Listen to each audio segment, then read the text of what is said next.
सभी धर्म प्रेमियों को जय श्री राम, हरिओम। हमारे अंबाज चैनल पर जुड़ने के लिए सभी का धन्यवाद।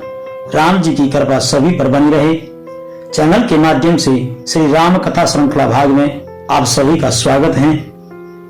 अगर आपने चैनल को सब्सक्राइब नहीं किया है तो कृपया सब्सक्राइब कर लें। कथा के पिछले भाग में तुलसी बाबा ने भगवान शंकर के द्वारा निरंतर जप का प्रभाव बताते हुए कहा, भगवान का जो निरंतर जाप करता है वो मंगलकारी हो जाता है। पूज्य गोस्वामी जी कहते हैं, ये कथा कथा नहीं है, सरोवर है, और इस सरोवर रूपी कथा के 4 घाट हैं। कर्म घाट, ज्ञान घाट, भक्ति घाट और शरणागति घाट। और चारों घाट पर एक एक वक्ता आचार्य कथा गा रहे हैं। कर्म घाट पर याज्ञवल्क्य जी, ज्ञान घाट पर भगवान शंकर जी और भक्ति घाट पर कागभूषण जी और शरणागति घाट पर गोस्वामी तुलसीदास जी। और 4 ही श्रोता हैं। कर्म घाट के ऊपर याज्ञवल्क्य जी के श्रोता भारद्वाज जी हैं। ज्ञान घाट के ऊपर भगवान शंकर के श्रोता मां भवानी पार्वती जी हैं। और भक्ति घाट के ऊपर कागभूषण जी के श्रोता गरुड़ जी महाराज हैं। और शरणागति घाट के ऊपर गोस्वामी तुलसीदास जी का श्रोता उनका मन है राम जी। और इस मन को तुलसी बाबा ने बार बार कथा में समझाया है। उन्होंने अपने ही मन को कथा सुनाई है और बार बार कहा है, ए रे सट मन, बार बार मन को संबोधित किया है। तो 4 ही वक्ता और 4 ही श्रोता हैं। ये राम जी की कथा कोई साधारण कथा नहीं है, गहरे रहस्यमय वाली है। कथा में वक्ता और श्रोता दोनों अधिकारी होने चाहिए। यह कथा कोई साधारण नहीं है जिसे आजकल के चलन में कहते हैं इसमें ऐसा क्या है। यह कहते हैं कि हमने तो राम जी की कथा बहुत सुनी या बहुत कही। इसका मतलब आपने कथा को साधारण चर्चा के भाव से केवल सुना या कही है। क्योंकि अगर राम जी की कथा सुन ले तो राम जी फिर ऐसा कहने की आवश्यकता नहीं होती, क्योंकि कथा का सही श्रोता का अधिकारी तभी बना जाता है जब पूर्ण जिज्ञासा से श्रोता सुने और पूर्ण जिज्ञासा से वक्ता कहे। और आपका भाव कथा में होना चाहिए, नहीं तो आप बैठे कथा में हैं और आपके मन का भाव घर की ओर जा रहा है, दुकान की ओर जा रहा है, कोई काम की ओर जा रहा है।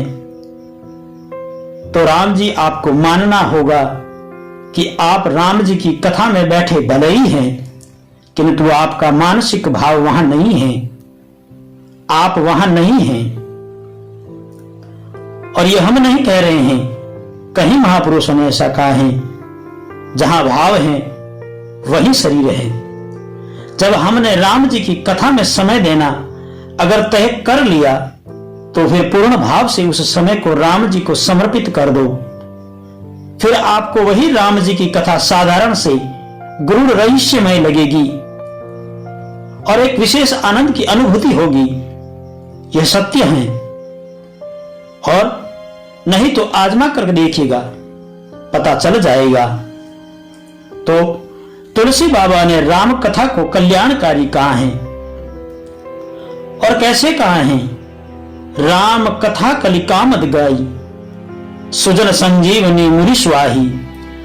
राम कथा कलयुग में कामधेनु है और सज्जनों के लिए सुंदर संजीवनी है।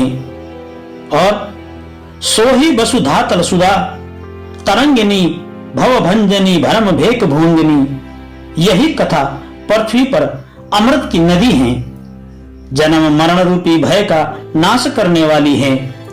और ये भरम रूपी मेंढक के लिए सर्पणी के समान है राम जी। और जो ये कथा जो आज आपने और हमने की, यह कथा हमारे जीवन में सुजन संजीवनी मुनि स्वाही। ये कथा संजीवनी कैसे होगी, जब हम तुलसी बाबा के द्वारा बताए कथा के घाट, कर्म घाट, ज्ञान घाट, भक्ति घाट और शरणागति घाट, ये घाट हमारे जीवन में किस रूप में हैं। और ये सत्य है कि ये चारों घाट हम सभी के जीवन में हैं, किंतु किस रूप में हैं? ये अवस्था रूप में है, आयु रूप में है। कैसे हैं? हम सभी ने अपने जीवन को 100 वर्ष का मानते हैं। ध्यान से सुनिए, सामान 100 वर्ष का और खबर नहीं पल की, फिर भी आयु माने 100 वर्ष की। तो जो हम 100 वर्ष की आयु अपनी मान रहे हैं, इसी में ये चारों घाट मौजूद हैं। राम जी, हमारे जन्म से 25 वर्ष तक कर्म घाट हैं जीवन में, और 25 वर्ष से 50 वर्ष तक आयु में हमें संसार का पूर्ण ज्ञान हो जाता है, इसलिए ये ज्ञान घाट हैं। और 50 वर्ष से 75 वर्ष आयु में हर आदमी का भाव परमात्मा की ओर झुकता ही झुकता है, इसलिए इस अवस्था को भक्ति घाट कहा गया। और 75 से 100 वर्ष की अवस्था शरणागति घाट कहा गया है। राम जी, क्योंकि इस अवस्था में मानव का शरीर बल क्षण हो जाता है, शरीर की शारीरिक क्षमता क्षीण हो जाती है, जिससे वह किसी के ऊपर आधारित हो जाता है या परमात्मा की शरण लेता है, इसलिए इसे शरणागति घाट माना गया है। इसलिए जब परमात्मा के शरणागत होना ही है, तो ज्ञान घाट से ही शरणागति घाट पर राम नाम रूपी अमृत जल में स्नान करना चाहिए। यही श्रेष्ठ है, क्योंकि इस घाट के बाद ही आप भक्ति घाट पर जा पाएंगे। इसलिए इसी तरह परमात्मा के नाम भावों से जुड़े रहें। चाहे इस समय आप जिस घाट पर भी हैं, ये मूल्यांकन आपको करना है कि आप किस घाट की अवस्था में हैं। हम तो राम जी की कृपा से राम जी का ज्ञान रूपी प्रसाद आपके सामने रख सकते हैं, अपने भाव रख सकते हैं। अब उसे ग्रहण किस रूप में करना, यह आपके ऊपर है। राम जी, अगर आपको कथा अच्छी लग रही है तो चैनल को सब्सक्राइब करें, ताकि आगे की वीडियो आपको मिल सके। और वीडियो को लाइक और कमेंट में जय श्री राम लिखकर कथा में अपनी उपस्थिति दर्ज करें। राम जी की कृपा सभी पर बनी रहे। फिर राम जी मिलाएंगे आगे की चौपाइयों के साथ। जय श्री राम, हरि ओम।